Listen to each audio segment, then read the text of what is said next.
Oh my God, man. All right, so guys, listen, man. Listen.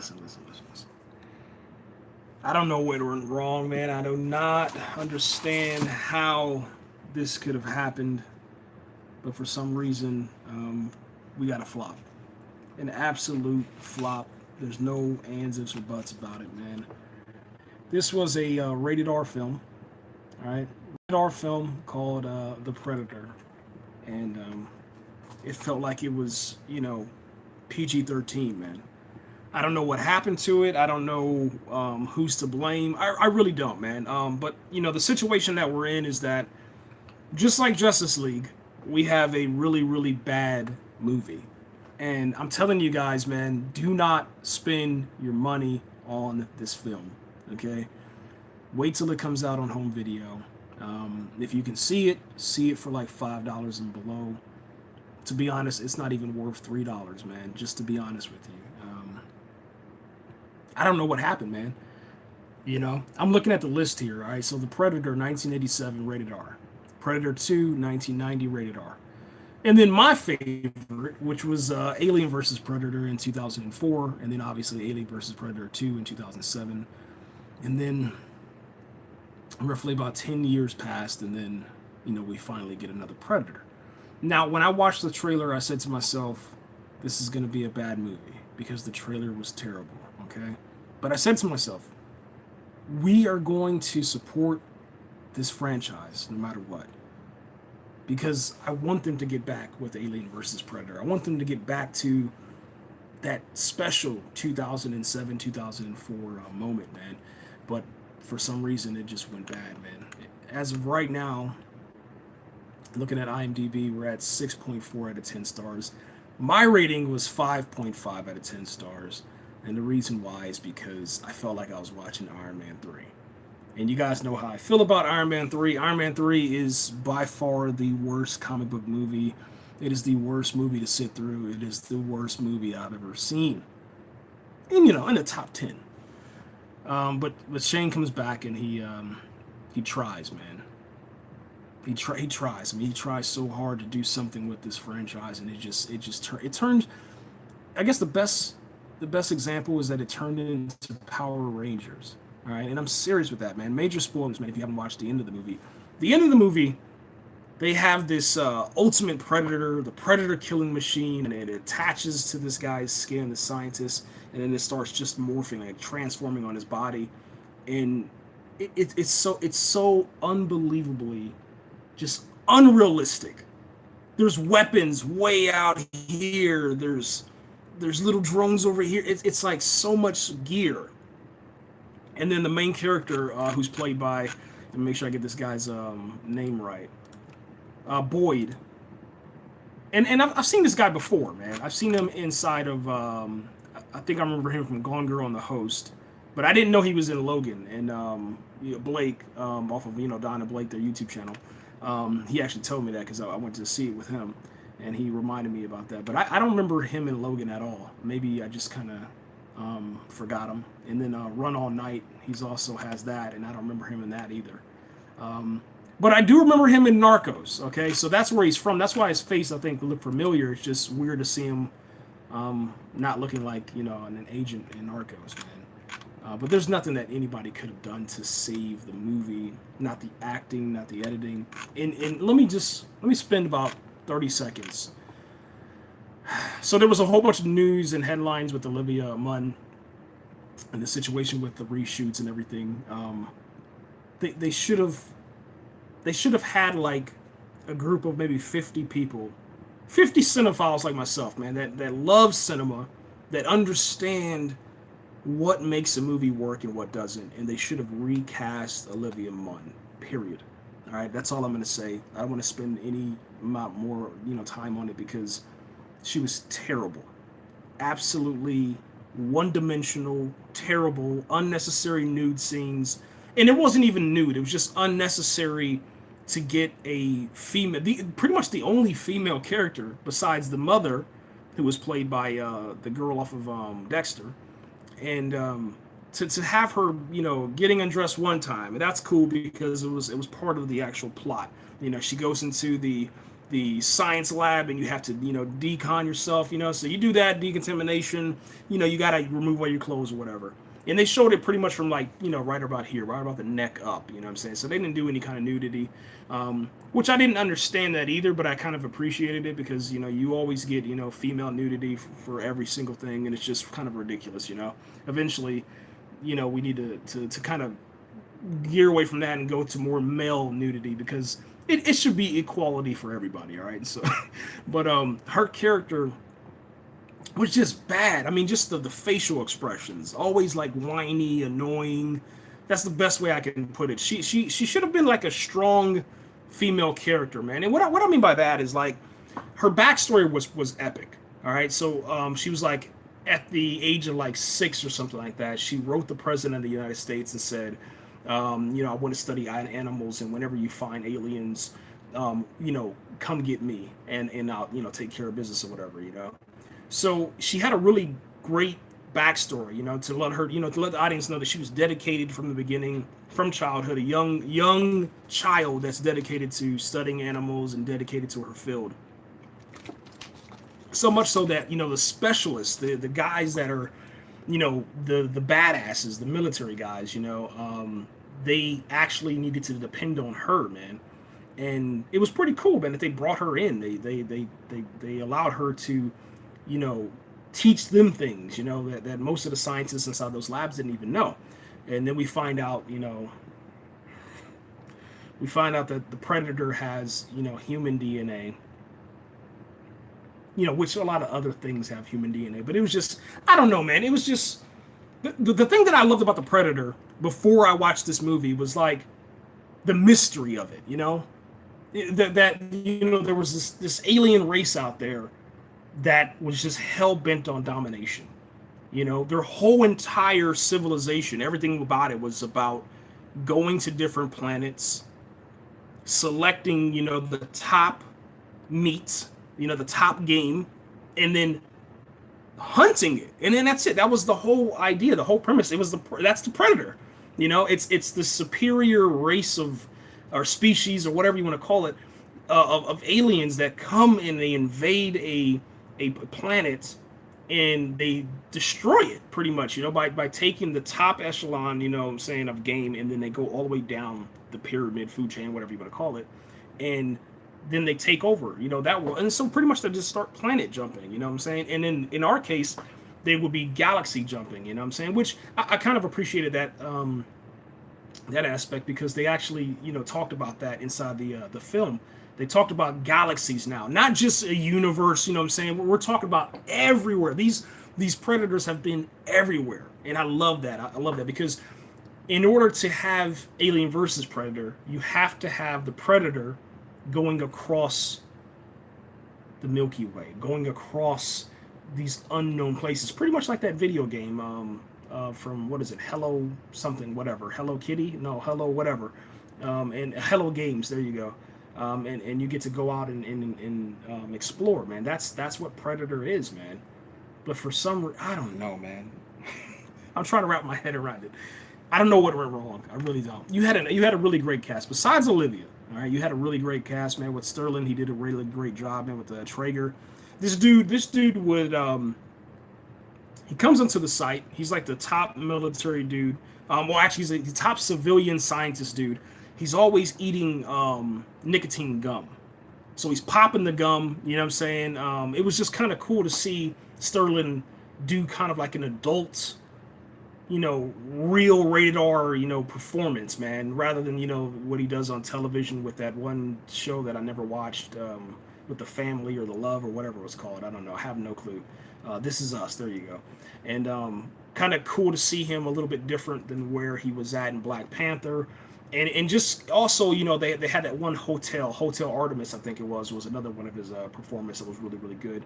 But this is just another reason why you can see that, Sterling K. Brown has the caliber of actor. And this guy, when he gets on screen, just like Denzel, just like, Arnold Schwarzenegger, just like Sylvester Stallone, even, Vin Diesel, and even though I don't like Vin Diesel, I can't stand him, but, like The Rock, he has a screen presence, and that's why you can tell that he's up there, man. He's just climbing the ladder, and hopefully that'll bring him a lot more roles. I don't know why Warner Brothers isn't doing that, but that's fine. Let me see. The best surprise for me, man, was actually seeing Thomas Jane. Okay, so if you know who Thomas Jane is, I shouldn't even have to really tell you who it is, but it's the Punisher, man.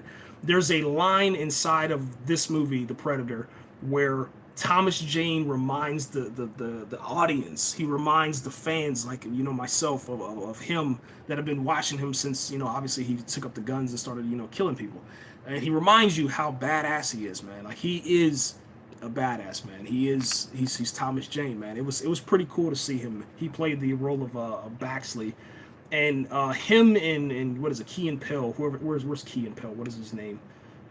It's off that show, that funny thing. Keegan Michael Key. There you go. He played Cole, and then Thomas Jane played Baxley, and they were like best friends, kind of, just because of the circumstances. But the way that the team got together was kind of like Misfits, you know what I'm saying? If you remember, like Suicide, it's pretty much taking the ideas from Suicide Squad. Everything that I guess the public found wrong with Suicide Squad, and everything that we enjoyed as DC comic fans, they kind of did the same idea. They took elements from Suicide Squad. They brought this group together, and they have a threat that they're gonna try to save the world or whatever. So it's pretty much you're watching Suicide Squad. You're watching Suicide Squad. You're watching Guardians of the Galaxy. You're watching Iron Man 3, and a little bit of Black Panthers thrown in there. And there was another movie, John Carter. So there was a whole bunch of different elements from all these different movies, mashed together to make the Predator. And it is what it is, man. There's nothing. I know for me, if Shane Black has to direct another Predator movie, you won't catch me at the movies, okay? I will download it. I will watch it on Netflix. I'll watch it whenever the hell I get time. It was that bad. It was just... Here's the thing. When I go watch a Predator movie, I shouldn't be laughing, okay? The entire time, man, since the movie started, I was just dying from laughter, man. There was moments where, I kind of like, would celebrate, with so much glee, like when you first see the Predator, you're like, dude, this is crazy. The CGI was shoddy, but the practical effects, the makeup, just seeing the Predator on the big screen, that was the joy, man. And for some reason, man, every movie, except Alien vs. Predator, obviously, but every movie, man, decides to take the Predator and just kind of flip it. So it's not like we're actually, as an audience, watching the Predator. We're actually watching the human experience interacting with the Predator, and it shouldn't be that way. It should be from the Predator's perspective. You know what I'm saying? And we should be along for the hunt. And you know what I'm saying? I don't know. That's just how I look at it, because you can't beat the original Predator. You can't. Okay? There's never ever going to be a movie that beats that. When they tried to do Predators, it was fun. But once again, they got it just a little bit wrong. And there needs to be more time spent on the Predator. I think inside of this movie, 2018, man, we probably got, I would say at the max, 17 minutes of Predator. All right? 17 minutes. And that's kind of pushing it, man. That really, really is. I think it was closer to like 14 to 13 minutes, man. What we got instead, man, was an unnecessary Predator dog. Yeah, so I want you guys to think about that for a second, man. There's an alien race that comes to Earth, and they bring their dogs. And this was literally a dog with a Predator face. Listen, man, I don't know how else to explain it. The dog had dreadlocks. You know what I'm saying? They had the Predator dreadlocks. The dog. We're talking about two dogs that actually looked like the Predator. They were Predator dogs, man. So if you remember Ang Lee's Incredible Hulk, that's what we got. Okay? If you remember the moment where the Hulk was fighting the dogs, that's what we got. It's I can't explain it. And what's crazy is that when Ang Lee made that movie way back when, the dogs look real. These dogs are just CG dogs inside of this movie. It's so ridiculous. It's so cheap. you can just tell. I mean, when you're watching it, I was kind of like in disbelief. I said, is this real? Is this the final cut? It's so bad. The CGI is so bad. Like it makes John Carter, you know what I'm saying, like look great. The CGI is so bad inside of this, man. You can tell that the actors were just in the middle of a field, you know, firing at either something in a green suit or just firing at, you know, one of those long poles with a head on it, just to kind of give them something to act with, you know, and give them direction or whatever. But I don't know, man. I have no clue what else to say, man, about the movie, man. But the best thing, let's talk about the best thing. Jacob Tremblay, who played Roy, he's the little kid inside of here. That for me, man, this is going to be an actor that you got to watch, man. You know, and it already says it on side of his IMDb. The Room, which won a whole bunch of awards. Wonder, which won a whole bunch of awards. Before I Wake, I don't remember seeing that one in the Book of Henry. And then he has a whole bunch of other movies, Pete the Cat, Good Boys, some kind of Lanny Pixels project, The Death and Life of John F. Donovan, and you know, the list goes down. So this guy is going to be something to watch, man, and see how his career goes, man, because his performance was just amazing. Now, if he gave the same performance inside of this as he did in The Room, then I could absolutely understand why The Room won all those awards and stuff, man. And same thing with Wonder. So yeah, that was the best thing, man. As far as you know, Boyd with playing Quinn, he did a good job. It wasn't like Arnold Schwarzenegger or nothing like that, but you can kind of see him kind of enjoyable, man. And it was just the interactions with his son, man, which is pretty cool, man. Other than that, man, they kind of wasted Trevant, man, Rhodes, who plays Nebraska Williams. When you say like Nebraska Williams, I think it's such a dope name. It's just such a dope name, but that character is gone now. He's gone. He's dead. So you could see him on, you know, obviously Moonlight, you know what I'm saying, The Predator, and then he has a couple of other movies like 12 Strong and stuff like that. And I found it fascinating, man, that the studio used CGI smoke, like cigarette smoke. So all the scenes, I'd say like maybe let's go with like 80% of the scenes that you see him with the cigarette are kind of fake, man.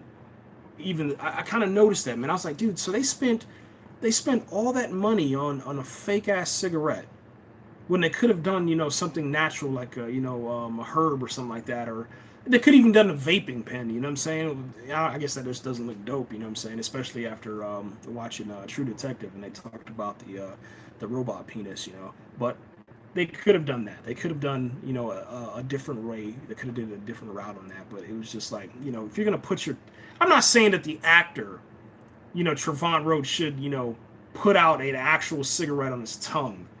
But I am saying that, you know, Johnny Depp, Heath Ledger, I'm trying to think of somebody else that I've seen it, you know, do crazy stuff like that. Even probably Tom Cruise could have done that, you know what I'm saying, where you like get a whole bunch of spit inside of your mouth, you know what I'm saying, get it all salivated up, you know what I'm saying, make a little cup inside of your tongue, and then put it out inside there, and you have no reason to be, you know, hurt or something like that. But I'm just saying. Or they could have done it to where he smokes real cigarettes, and then the rest of the time, you know, when he does that one scene, then that's the CGI. The rest of it should have been just a practical effect. But for some reason, I don't know, they did that, man. You know, Sterling K. Brown, they wasted him. You know, like I said, Thomas Jane, Keegan-Michael Key. You know, this is the first time that I've watched. No, excuse me, second time I watched one on Netflix. This is the second performance that I actually enjoyed of him, and I wasn't annoyed. There are a lot of jokes throughout the movie, and Keegan-Michael Key, he does like, I don't know, probably like fucking 40 of them.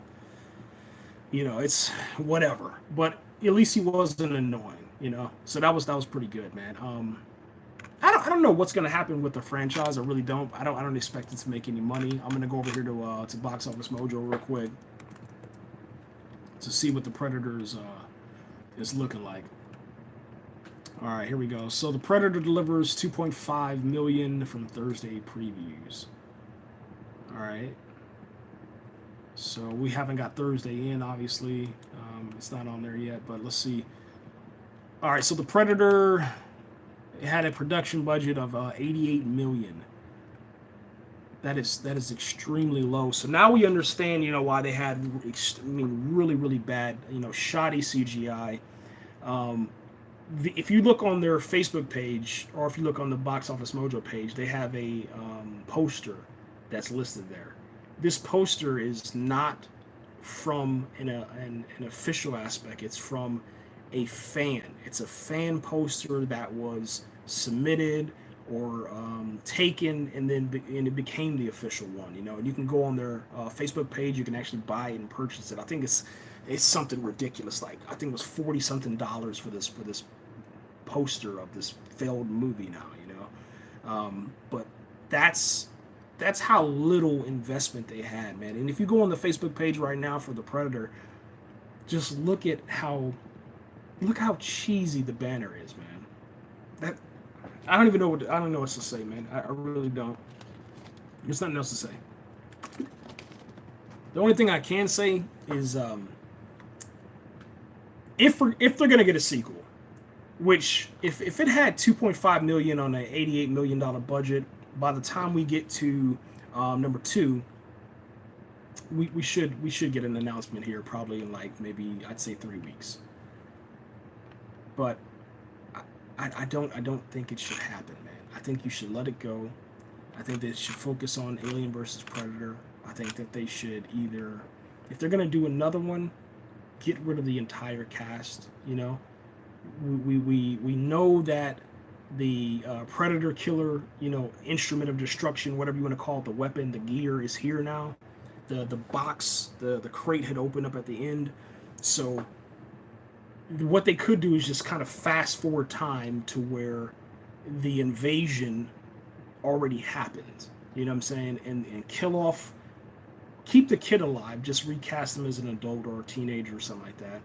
Kill off everybody else, and then start new again, man. And keep Shane Black away from Predator, period.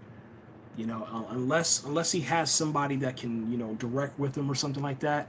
Kind of like a situation where we had in Justice League, man. That's pretty much what the Predator is. The Predator is Justice League. There's too many chefs, all right?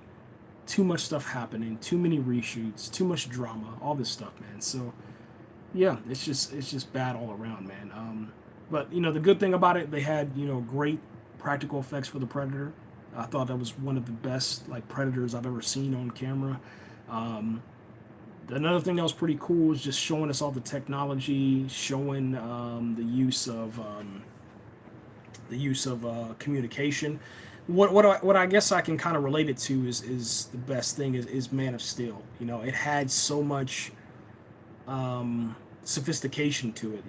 They had a actual team that set out and they wrote all the Predator words. They deciphered it. They allowed you as the audience to kind of see that stuff happening in kind of slow-mo. It also allowed you for the first time to actually hear a computer animated version or computer generated version of the Predator's voice, which was crazy. It didn't sound like anything special or nothing like that, but it was just kind of cool to see that the Predator is a being. He's an actual factual alien, that can communicate. So he knows what he's doing. He's really great at what he does, and they showed that in the movie, man. And what was crazy about it is how sick and twisted the Predator actually is. So they're at the end of the movie, and then I'm gonna let you guys go. I got almost about 5 more minutes.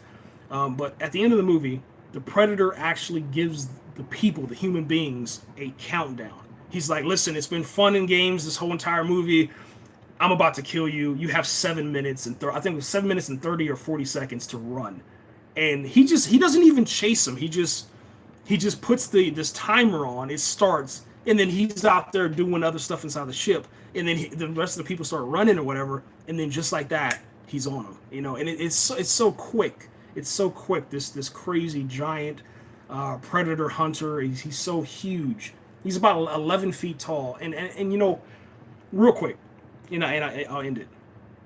Prometheus has the exact same size of their engineer, 11 feet. there was or is, I don't even know if he's alive still, but who knows, but there is a 11-foot tall person, or I think he was like 9 feet tall, and then they use these little stilt things for him to walk around on to actually do a practical effect rather than CGI. You know, people rely on CGI, especially Hollywood, and obviously, like I said, we just read the box office mojo numbers. It's $88 million was the budget. All right, so they didn't spend a whole lot of. They probably put like 15 to 20 million, man. To be honest, on the CGI. You know, this wasn't this wasn't like Batman versus Superman. It wasn't Man of Steel. It wasn't Justice League. You know, and it wasn't Captain America. Civil War or Infinity. None of that. They tried their best. You know what I'm saying? They really did try their best, but they could have went practical with this to where you were scared and intimidated by this predator hunter, man. And then I think they missed an opportunity to bring in like an OG moment of like the predator when he should have showed up at the end and like saved the humans, man. There's something about the predator that kind of like attaches him. And obviously now we know with the DNA, the human DNA, all that crap, but there's something about him that he's not going to let like innocent people. I'm not saying that the predator will do this, but I'm saying like from all the movies and the mythology, the comic books and everything, he doesn't let like innocent civilians, just be destroyed.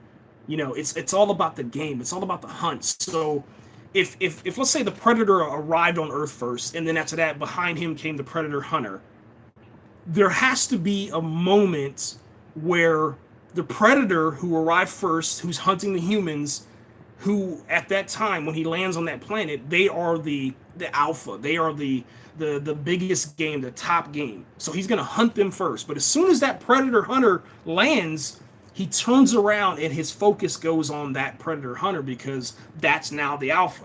And don't get me wrong, he would get annihilated. And that's what happened inside the movie, man. There's this scene that, I mean, I'm not gonna lie, listen, I'm gonna be real with you. Like the predator over time, over this span of like 20, 30 years, the predator has become like a superhero, I guess you can say. He's something special to people that have experienced it, especially for, like I said, Alien versus Predator, one of the dopest movies I've ever seen in my entire life. I don't care what anybody says. I love AVP franchise. It's dope.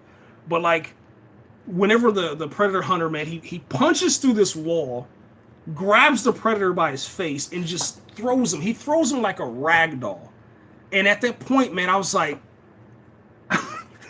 like I paused and I was like, oh my god, Predator. Like I was actually like, it hurt me, man. And then he slams him on this car, and it happens with such ease. He picks him up like this. He picks him up like this by his face, and he slams him down. Bam. And just like it's like he's lifting up like a backpack.